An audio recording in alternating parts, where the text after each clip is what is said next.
Grandpa always had such witty sayings that he interspersed in his conversation. And one of the things that he said is like 2 kinds of pie, like hot pie and cold pie.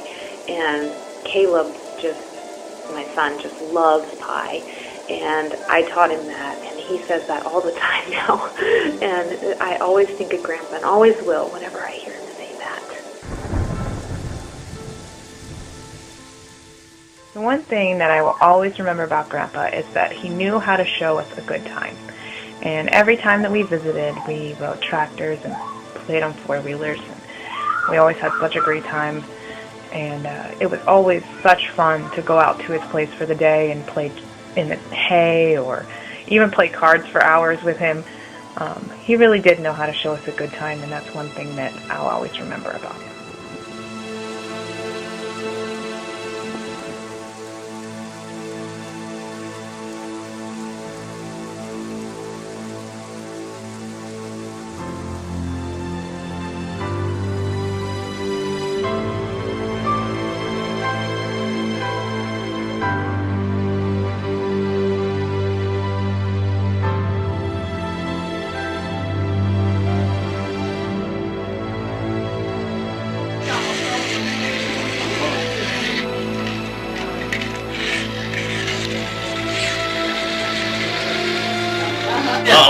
A lot of them I learned as a boy, hoeing in the garden or hoeing in the field.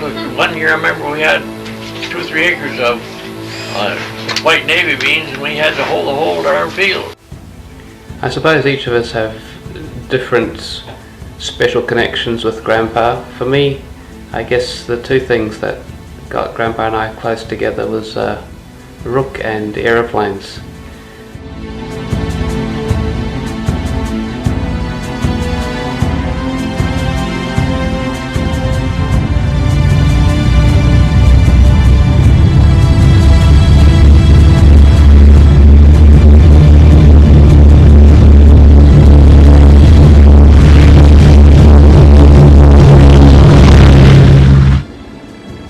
On your gun turret, your armory, your gun turret, your guns, etc.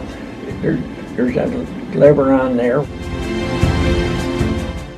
The length of the wingspan of that plane that you're going to want to be shooting at.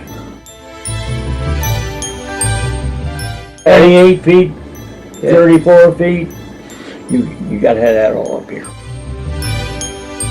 So your life must have really changed when the war ended. Were you sort of at a bit of a loose end for a couple of weeks trying to figure out what to do with yourself? Or it took me about a year, but before I could, as it were, get a hold of myself and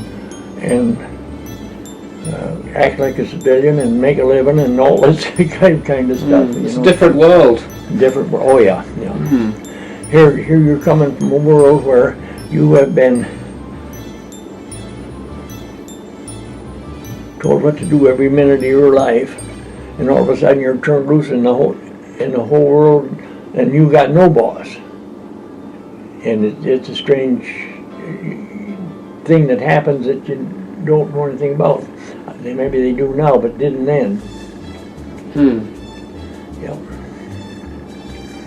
Wow. I didn't know how to boss myself, or I knew I should get out there and do such and such, but I just couldn't make myself do it or whatever, you know. Yeah.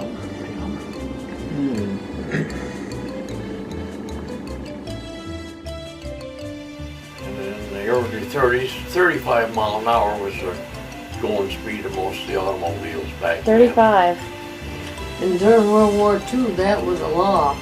Everybody went 35 miles an hour. Oh, okay. That was to conserve tires.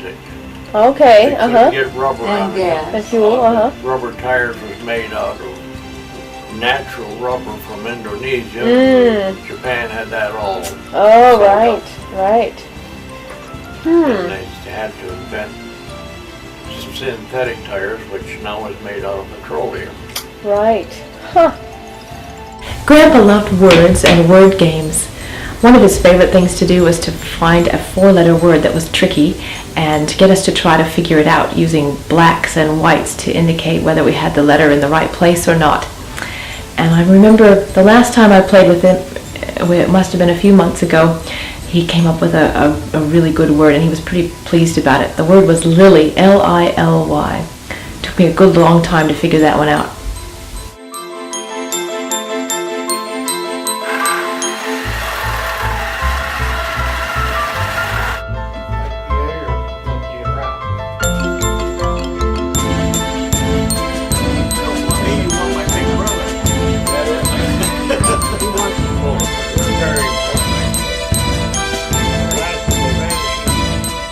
Middle summertime, we went to bed before dark on account of the late in the evening. Yeah.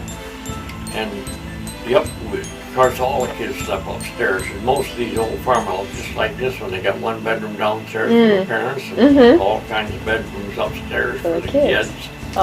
Anyway, we was upstairs. It was right in the middle of summertime and nice and warm, and the window was open. And we had a slingshot. And we took a notion to shoot stones at cars when they went by. And all of a sudden we heard glass breaking. I guess you know, we went to bed and went to sleep quick. I bet you did. And we heard somebody knocking on the door and says, "Hey, your boys throwed stones, broke my window." Oh, no, they're upstairs in bed. They couldn't have been them. Did they ever find out? We never. You think we tell? No. You can't tell on yourself. You got away with that one, huh? And that would have been a good whipping if we never let that cat out of the bag. I'm sure. Oh, wow. There was one summer that I spent some time at Grandpa and Grandma's house, and I was just learning how to drive the lawnmower, and Grandma and Grandpa let me drive their mower around their barn and around and around and around, and I probably went through gallons and gallons of gas and paved a permanent road around there. But Grandpa always had things with wheels that were fun to play with. Okay, Grandpa.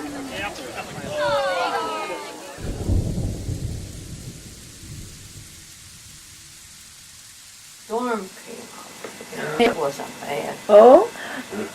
That would have been more like 33 or 4. Because it was mighty dark when we went to the house. Yeah, this big old cloud come up over the Oh, yeah. horizon, you knew it was. We expected any time that building was going to Well, go. the doors flew up open, and I was sitting right down on the floor of that thing, and I says, "I'm scared." Grandpa says, "Well, pray, Sal." So did it work? What you could do at a time like that. Yeah. We would be really, well, definitely felt helpless as could be. Yeah? We were helpless. Scared the devil out of us anyway. You bet. Bad storm. Worst storm we ever went through.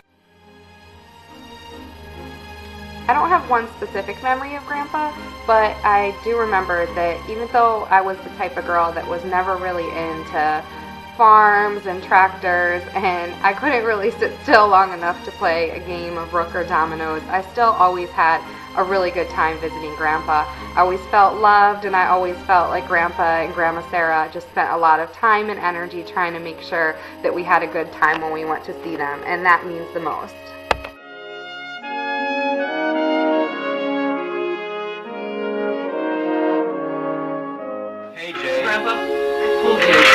We want to video you and Grandpa together. Bring your toy over here. Grandpa wants to talk to you. Here, honey. Come on, we're going to get our picture taken.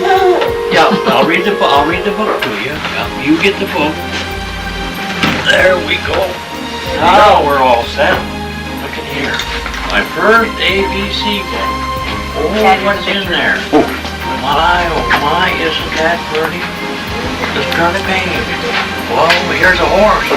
Can you say horse? There's ice cream. You like ice cream, folks? There we go. Tell me not in mournful numbers, life is but an empty dream, for the soul is dead that slumbers, and life is not what it seems. Life is real, life is earnest, but the grave is not its goal. Thus thou art, who dost returnest, was not spoken of the soul. Not enjoyment and not in sorrow is our destined end or way, but to act so that each tomorrow finds us farther than today. Art is long and time is fleeting, and our hearts so stout and brave, still like muffled drums a beating, funeral marches to the grave. Let us then be up and doing, with a heart for any fate, still achieving, still pursuing, learn to labor and to wait.